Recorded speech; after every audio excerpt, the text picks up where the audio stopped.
we have in the nation right now is internet and cybersecurity. And so that's a huge asset for us. And then what we did is we aggregated our data into systems, or economic systems, and we call them ecosystems. This is not something from California, nor is it green. It is just a systematic way of thinking about our economy. And then what we did is we tested our conclusions against our macro data, like GDP and employment. And so this is what we did, is we took those, we had over 48,000 points, data points, and we found our drivers of the Oklahoma's economy.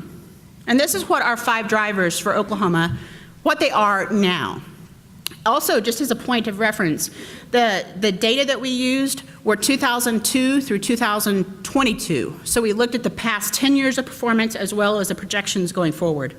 And so our 5 ecosystems for the state are aerospace and defense, energy, agriculture and biosciences, information and financial services, and transportation and distribution. Now this is for the state. If we look at regional economies in different parts of the state, they will have different ecosystems, right? Because they'll have different assets that you want to build on. And one of the things that pops up and people ask me often is, why isn't healthcare on here? Well, you have to remember, what did I talk about? Manufacturing. Manufacturing is what promotes wealth. Right now in the state of Oklahoma, we don't yet manufacture medical devices or pharmaceuticals. Healthcare is still a service that is provided to households.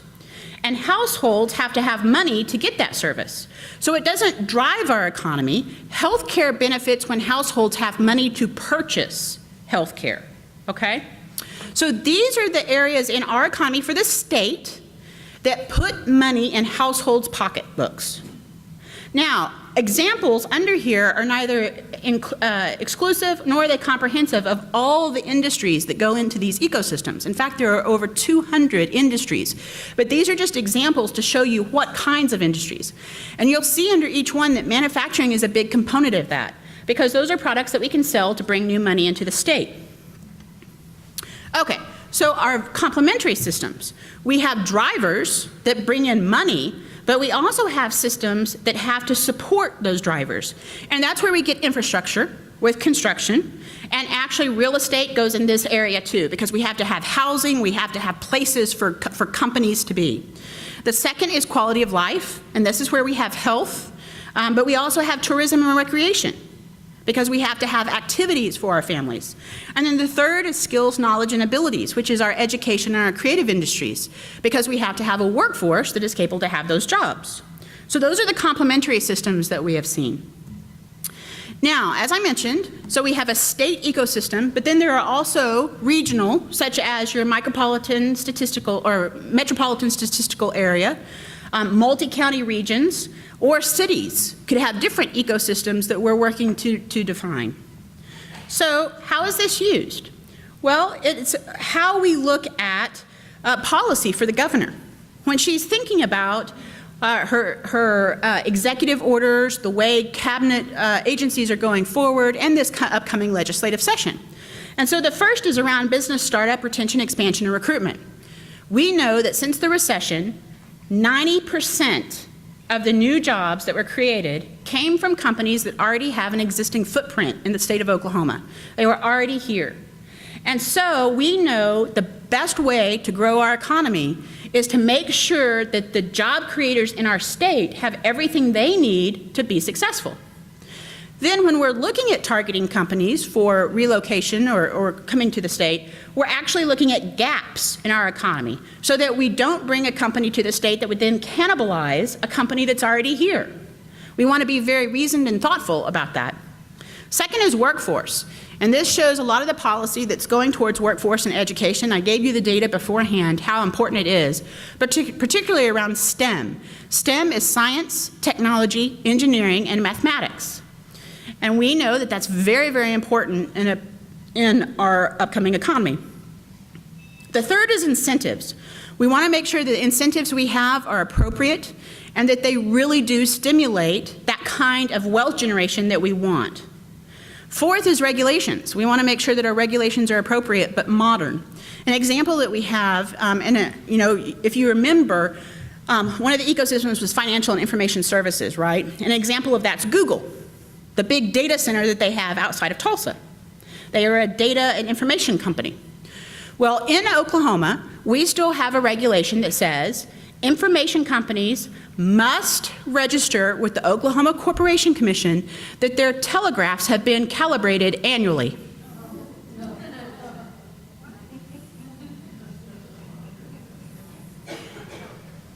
Yeah. How many of you have used a telegraph recently? So what this means is that Google has to have attorney hours, right?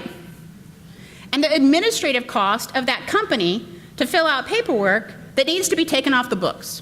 And so we're trying to identify those kinds of things that just cause problems for a company so that they don't have those kinds of costs, that they can grow. And it's amazing, you know, and unfortunately, a lot of that stuff is actually in our Constitution. And that's problematic as well.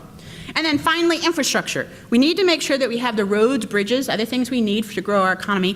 But this is also modern infrastructure, including air radar for unmanned aerial vehicles, which is a huge growth area for us, particularly in the western part of the state. A lot of people think of unmanned aerial vehicles just in terms of defense, you know, the drones, but that's not the case at all. In fact, in the US, a larger percentage of unmanned aerial vehicles are used for agriculture, to be able to look at drought and other kinds of areas, as well as livestock, but also for medical, other kinds of emergencies. So when you see flooding or when you have weather emergencies, to send up an unmanned aerial vehicle instead of having Val Kipner in a helicopter, you know, going around Oklahoma. So it may not be as exciting to hear Gary yelling at Val, you know, how's it going? Because we just have a drone, but it would be much, much safer to have those unmanned aerial vehicles. So what's happening now? Well, we have a lot of policies that are going forward, including Complete College America, which is a goal that the governor has to increase the number of degrees and certificates by 20% in the next 5 years. We have the Oklahoma STEM report by Secretary of Science and Technology, Steve McKeever, that is really pushing STEM education into our K-12. The Governor's Council is looking at career pathways so that we can educate junior high students about what kind of jobs are out there with a career tech certificate or some other kind of certificate. I think that there are a lot of kids that drop out of junior high because they think the only path is through college. And by 8th grade, they know, I don't want to go to college. And so there's not, why would I stay in school if I don't want to go to college? Well, there are really high-paying jobs that are out there that only require a 6-month certificate from a career tech. In fact, there is a long-haul driver certificate from Redlands Community College, and it takes 6 weeks. It's $2,700, and when you get out, you have a starting salary of $45,000. For the higher paid, it's over $70,000. And I'm like, I have 3 master's degrees, and I don't, you know. But okay, there is a lot of money to be made in Oklahoma. The last thing is Project Lead the Way, which is a coordination with Career Tech and K-12 students to see how science and technology can be incorporated into careers. So that's kind of the things that are going on. We're starting the legislative session, and it should be pretty exciting. And I think the governor made in her remarks, economic development is really, it's her passion and it's the way she's going forward so that she can make sure job creators in Oklahoma have everything they need to be successful. So that's where we are right now in terms of the economy. We have had a run that has been just absolutely fantastic compared to the US. We've had some volatility in the past couple of months, and we expect that that's going to go forward during the spring until Washington, D.C. tries to figure out something. And the thing is, you know, businesses, it's almost to the point now where they don't care. It's like, okay, just make a decision so we can go forward with our planning. But after we get to the spring, we have the assets in place in Oklahoma. Our energy is still strong. We have converted a lot of the natural gas over to oil, which is still at very healthy prices, so we're doing well in that. Aerospace and defense, in terms of any cuts that may happen to defense, most of our contracts are on MRO, which is maintenance, repair, and overhaul. So the fact that the defense industry may have to hold their inventory longer is actually better for Oklahoma because that means that there's more inventory that needs maintenance, repair, and overhaul instead of buying new product. So there are definitely some opportunities and potential in 2013. And how Oklahoma does is really based on the external pressures that we have. So that's the outlook we have. It's very exciting. And if there are any questions, I'll be happy to take one or two. Yes, sir. I never did hear anything in your presentation about the influence of tribal activities as far as employment. Were those jobs there taken into consideration in the numbers, et cetera? Yes. Yes. Now, this is actually an interesting thing, is that tribal employment, most often in Oklahoma, even though, okay, let's use the big three, the Chickasaw, Cherokee, and Choctaw. In terms of employment, that's what I mean by big three. They have a tremendous holdings of businesses, for-profit businesses, and have done very, very well. In fact, what they have done is they have taken their casino revenues, which, I mean, how brilliant is this? The House always wins. I mean, so you have people just flocking from Texas into these casinos and handing money over, and then they're taking this money and they're investing it in businesses and hospitals and other kinds of things and growing their employment. So it is an absolutely amazing business model. The problem is that in Oklahoma, that employment is included in local government, because the tribes are governments. This is one of the reasons why Oklahoma has one of the largest government employment numbers in terms of percentage in Oklahoma. And so I would tell each of you that the next time you see somebody talking about how there are so many people employed by government in Oklahoma, you break that down to two things. One, local government, which are the tribes, and the second is federal government, which is our defense, the 5 military installations. Oklahoma state government has actually decreased by 7% since 2007. So we have seen great employment strides in the tribes. Well, and I'm assuming those numbers that you will track all three of those numbers that can be broken out. Oh yeah, yes. The problem is they don't do that in the newspapers.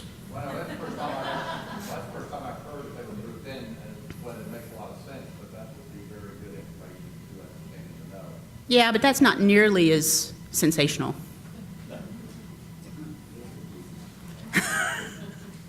It's amazing how the story comes about when you actually understand. But yes, we're here. Could you go back to that last screen where there you go, Complete College America? Mm-hmm. Could you take a message back to the governor that not just complete college, but complete education America? Because I'm currently doing renovation on our own. I started calling different trades to come out, giving quotes, bids on heat and air or electrician, that type of thing. I had one company just say, I don't have enough people to do heat and air. We don't have enough employees. We can't find people to work for us. I'm sorry, we don't have the time. We're 6 months out. And I want the message to get passed on to our children that it's okay if you don't want to go to college. So many people have felt that they're looked down upon, and we need our tradespeople, we need our electricians, we need our plumbers, we need construction workers, we need all of them. They all help our community. And there's so many lenders that have told me that they've had to turn people down for housing because their debt to income, and part of that problem with their debt is college loans. Oh yeah, absolutely. So it's Complete College America is, unfortunately, it's a misnomer. And this is one of the things that I've actually said is I don't like that title, but it's a national program that all states are part of, and it is degrees and certificates. And so it is a total number, and I will tell you that the vast percentage of that number are certificates. Senator Halligan and Senator Ford are actually putting forward a bill in the legislative session that will expand Oklahoma's promise to include certificates, so that students who are in high school can actually, parents and households, that they can be part of that financial planning for a certificate, just like those households for bachelors. Your point is very well said, because when we look at this, I mean, we know, and that's, a plumber is in the certificate area, right? You have to have that skill training. A master plumber in Logan County right now has an average salary of $110,000. You ought to be able to get more people that know you, being plumbers and stuff. Well, but see, you know, this is part of the discussion that we're having is because we have a lot of representatives who are getting feedback from their constituents that they're underemployed. Now, for those of us who studied economics, there's no such thing as underemployed when you have an employment rate of 5.1%. What it means is you have something the market doesn't want. And that we have to be very thoughtful, and that we have a situation now with junior high students that they just don't know what's out there. In fact, I was on a panel a little while ago with an economist who said, we have got to tell our students that their parents don't know what's best for them. We've got to tell them that they can do this. And I was like, okay, whoa, first of all, I don't think that's a good message. But how about we tell parents, help educate parents, what choices are out there so that they can sit down with their children and make decisions based on an ROI. That it costs this much to get this certificate or this degree, but this is what your salary will be as soon as you finish. And so we're working on that with the Governor's Council and trying to get that information into schools. Question, are these slides or PowerPoint able to be down or emailed to us or maybe to OAR? And I was asked the same from Lawrence. Can we get your presentation to the state? So OAR.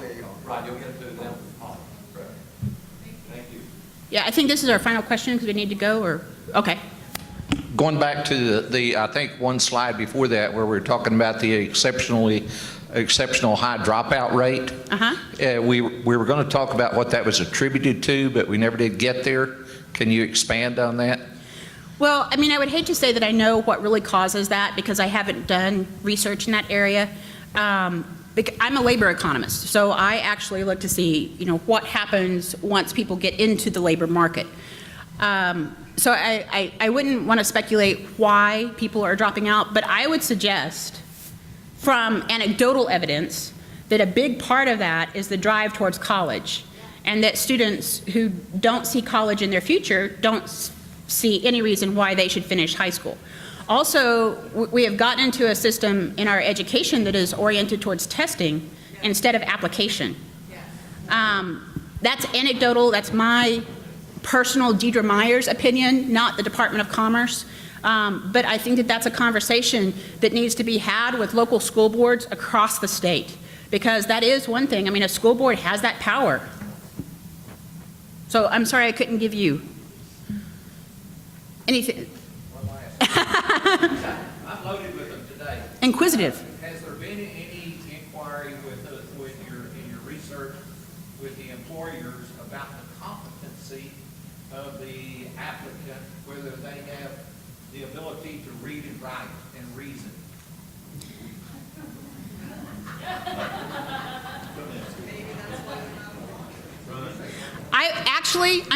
I'm gonna give you a source.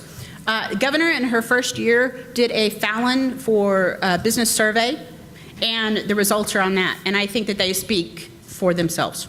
So, all right, thank you very much. Appreciate it.